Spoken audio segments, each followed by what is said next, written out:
Happy first day of summer, everyone, and welcome to Unit 3. Today we're going to be discussing chapters 5 and 6 in our text, which will include child health and the health of young adults.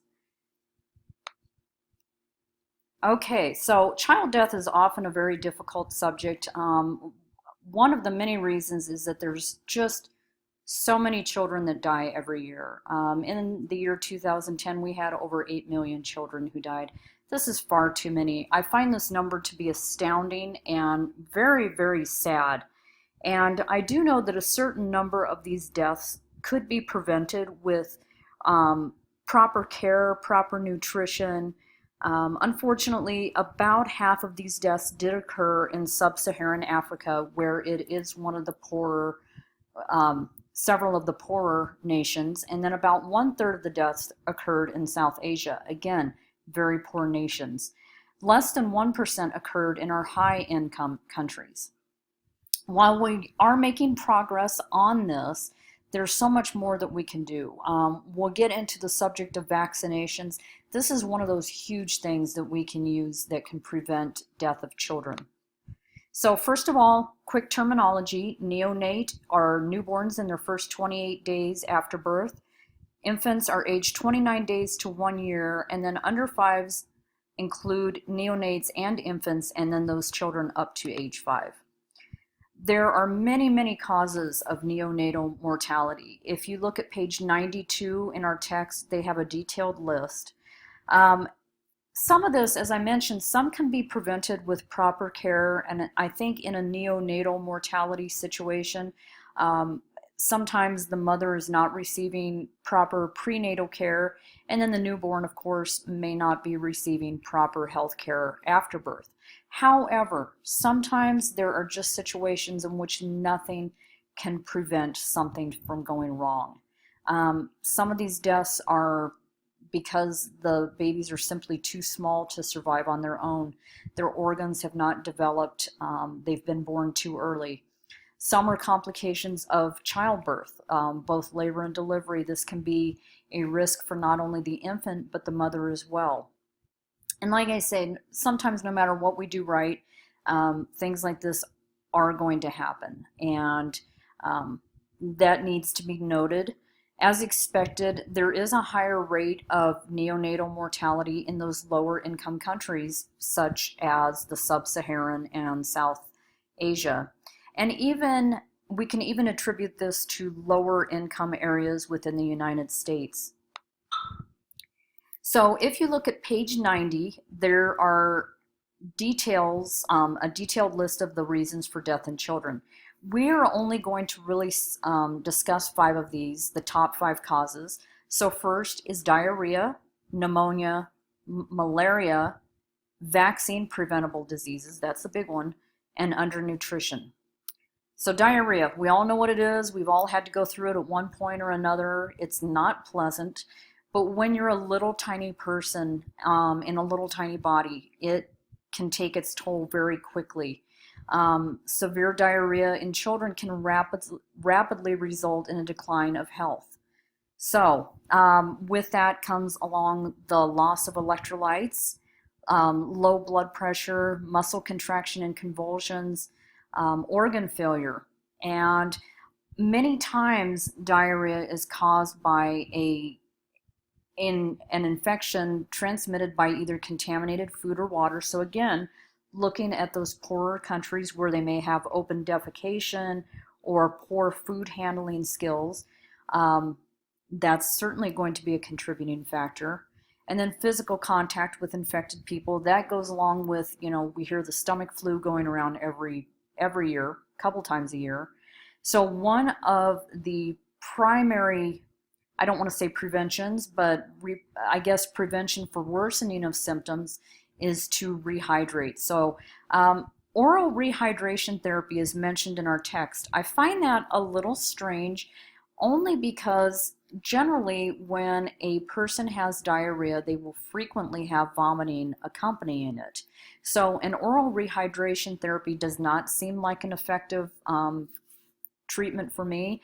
I think it would be more effective to use like an IV therapy. So pneumonia. Now, pneumonia is common throughout any age of individual. It is especially risky for young children and older adults.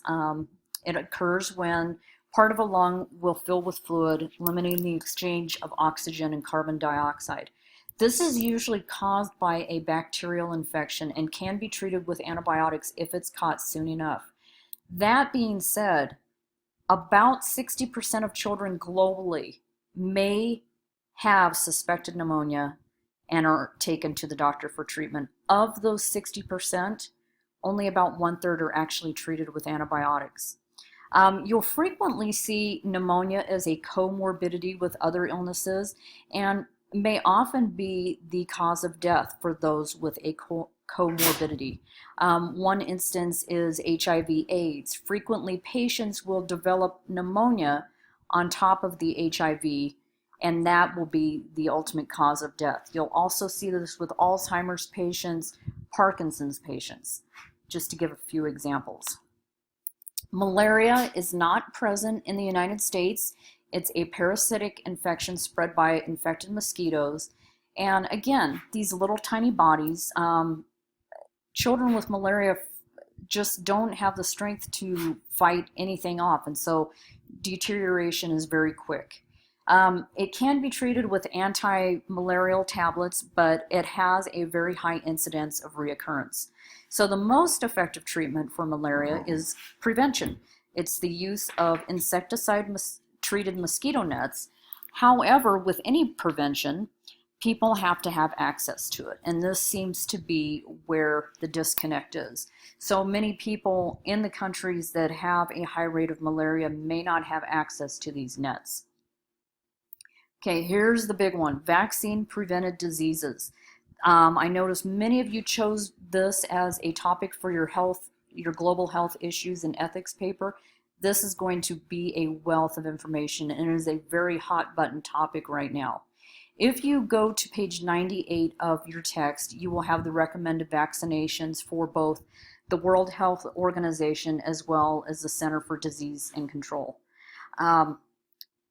What we're seeing now is we're seeing a resurgence of diseases and conditions that had been almost eradicated with vaccines. And I find that to be the case because we are now not making vaccines mandatory. When I was in school, I'll give away my age, but I was a kid growing up in the late 60s and 70s, and we had mandatory vaccinations, immunizations, some of which were given to us in school. I can't remember, I think it was the polio vaccine that we got, that every one of my generation has a scar on their upper arm from that vaccine.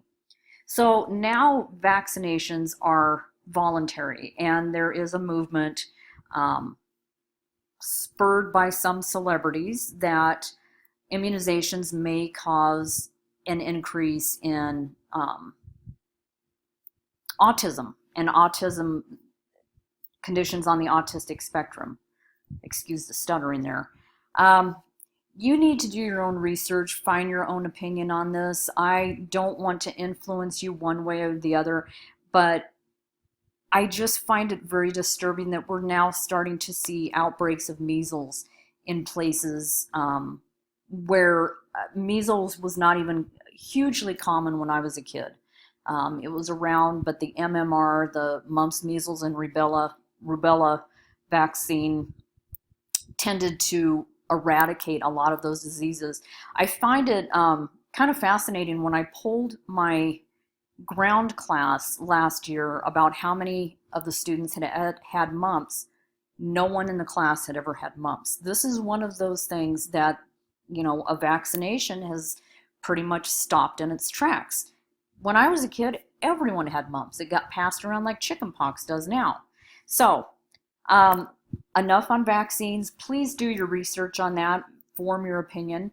We're going to move on to undernutrition. This occurs when children do not consume enough calories or are lacking specific nutrients. You'll see this frequently in low-income countries, poverty-stricken areas of the U.S., where people don't have access to healthy foods available. Interestingly enough, cultural eating practices can cause undernutrition. For example, there are some cultures in which it is customary for the man to eat first, and then the women, and then whatever's left goes to the children. So you can see how undernutrition can be a factor in that kind of cultural practice. Moving on to rights of children.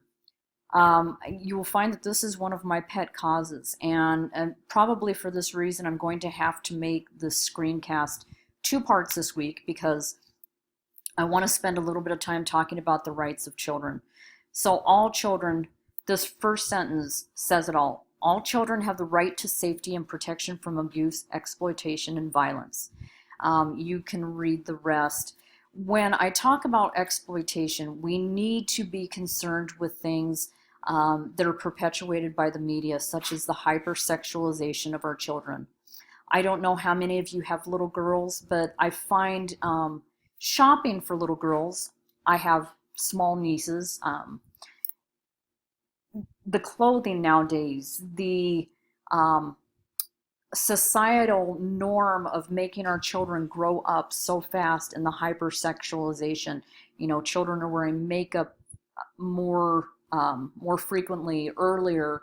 You see these beauty pageants for young girls, and the clothing that they're, being sold, belly bearing shirts. I'm sorry, but that, to me, that's inappropriate. And again, you're going to get a little bit of my biased opinion on this, but I think this is, in a very simple sense, exploitation of children.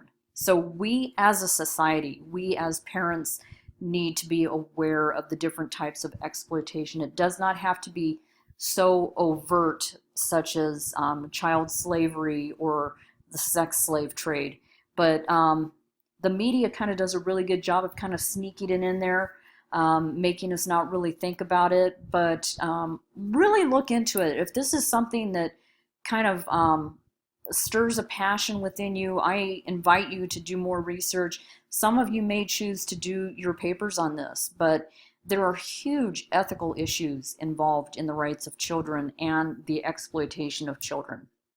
So we as adults, we have to be their voice. Little children are not heard, just like older adults sometimes are not heard. So we need to be their advocates. We need to speak for them. We need to speak up when we see something that isn't right or that doesn't feel right, going with the gut.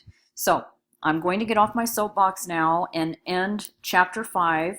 I will do a separate presentation for chapter 6. I don't know how many of you actually listen to these, but I figure I will do them anyway because sometimes I can give you a little bit more information or more examples to apply to the reading that may, I don't know, may help you better understand, or I guess just provide you with more detail on a certain subject. So with that, that's chapter 5, and I will see you in chapter 6.